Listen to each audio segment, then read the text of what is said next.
Hi, and welcome back to another episode of Midnight Conversations with your favorite host, me, Sneha Thomas. So, our last podcast got a little hella serious, and I was crying and shit. Don't mind it, okay? I'm okay now. I'm fine now. But for whatever reason, I thought let's be extra vulnerable and be completely honest and post stuff. But I'm glad with the feedback from it. It was good. It was positive feedback, so I'm glad most of y'all enjoyed it. Um, okay, so today, today's not gonna be that emotional because I just finished watching um Leo Skeppy. I think that's how you pronounce his last name, but this man is like I want to be him. If y'all don't know who I'm talking about, he's like the 6'7" bald white man, white gay man. Okay, I have to emphasize that because he is like the most perfect human being I have ever come across on TikTok, Instagram, any social media app. I love this man from the bottom of my heart.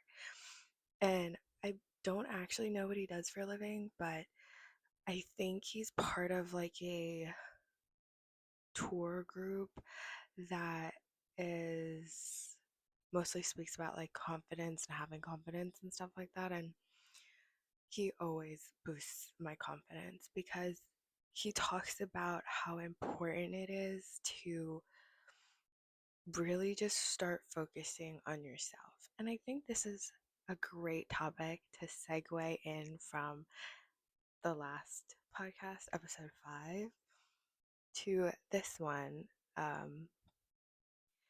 which I guess we're going to talk about the importance behind us and taking care of ourselves and really putting ourselves first.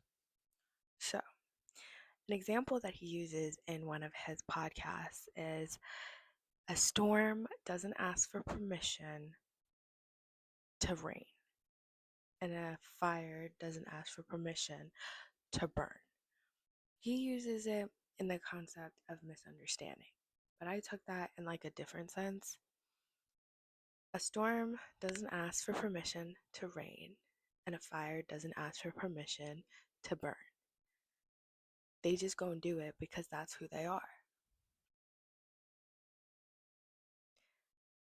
I think how I'm relating this back to is in two ways. One, people say exactly who they are from the beginning. They show you who they are from the beginning. Their actions, their words, everything is very clear from the get go. And if it changes and if you feel like it changed, it's because you might have been blinded from the beginning and suddenly you're no longer blinded and now you can see the truth. But people tell you and show you exactly who they are from the very first day. Because a fire doesn't ask to be burned and a storm doesn't ask to rain. And a person is not going to be able to hide who they truly are forever. So they're going to show you. It's just whether or not you're ready to hear it.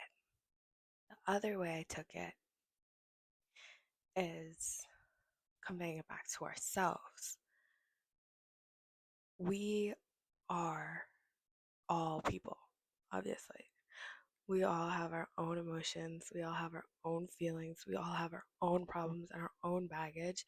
So, why are we waiting on the rest of the world to get on our train so that we can burn? I have so many friends in my life that are some of like the most headstrong people I know. My sister, for a fact, she's 15 years old, and I have never met a person so confident in themselves, so headstrong. She inspires me to be better because of how amazing she is. She inspires me to have that level of confidence in myself, to know what I want and get what I want. All of my friends are like this too. to name them out, like, none of them would let somebody walk all over them. None of them would ask for permission to burn because they know what they're capable of, they know who they are, they know what they want, and they're going to do everything that they can to make sure that they get it. And they don't care who's standing in their way.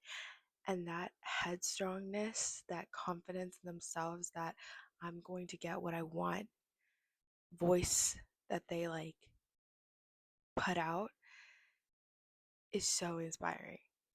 And I think that is what we're going to talk about today. That ability to really just be like, the end of the day, it is my life. At the end of the day, I am the one who is doing everything anyways. I'm the only person that's going to be walking a mile in my own shoes. No one else is going to voluntarily walk a mile in my life, would they? No. So what I do, I shouldn't have to justify to anybody. What I do for me. Of course, obviously, we always talk about our boundaries and our limits and how far we can truly go with that. But if I think that something is good for me and I'm not chasing it, then what am I really waiting for?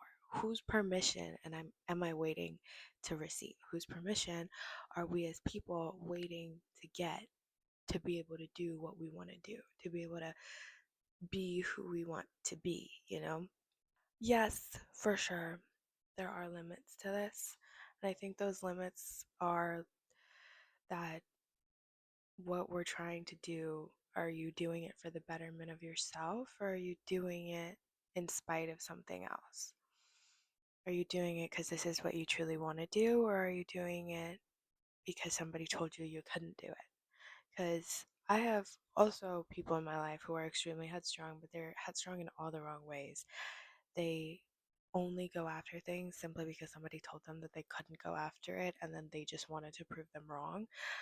And it wasn't actually what they wanted to do in the first place. They're just doing it to prove somebody wrong.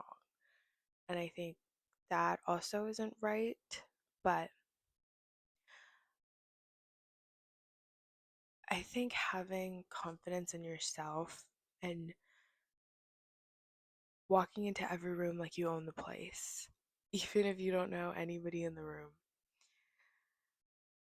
talking to people like you know everything that you're saying is correct, but you have a willingness to learn more if you need to.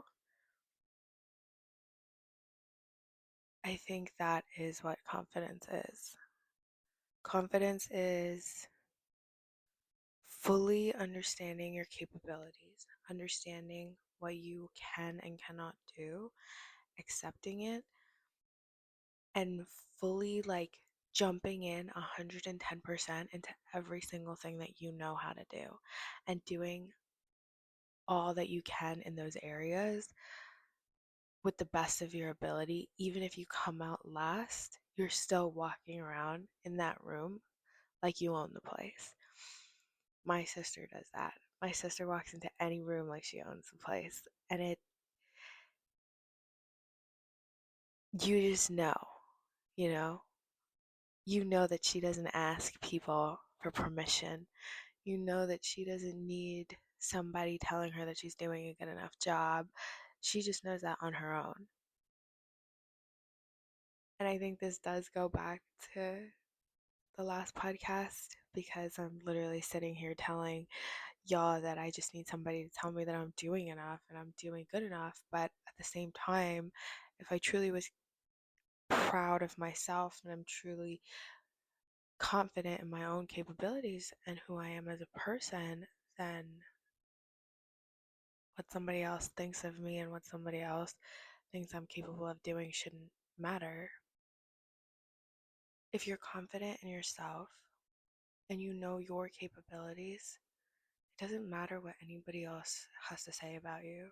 It doesn't matter what anybody else thinks about you. It doesn't matter what anybody else wants to say about you because they're not you. They're not walking a mile in your shoes. They don't know your story. They don't know who you are, what you've done. Only you know that. Only you know how capable you are. Only you know how far you can go. Only you know what your limits are and how far your potential is. And if you don't know it and you're waiting for somebody else to tell you it, then that's not confidence. You don't have any faith in yourself. You're then asking for permission to burn. You're then asking for everybody's permission to do everything you need to do. And I think that's a big issue that I have, because why am I begging somebody to love me? Why am I begging someone to tell me that I'm good enough? Why am I begging someone to appreciate me when I could just do all these things for myself? Yes, this is the hyper independence coming out, but it's true.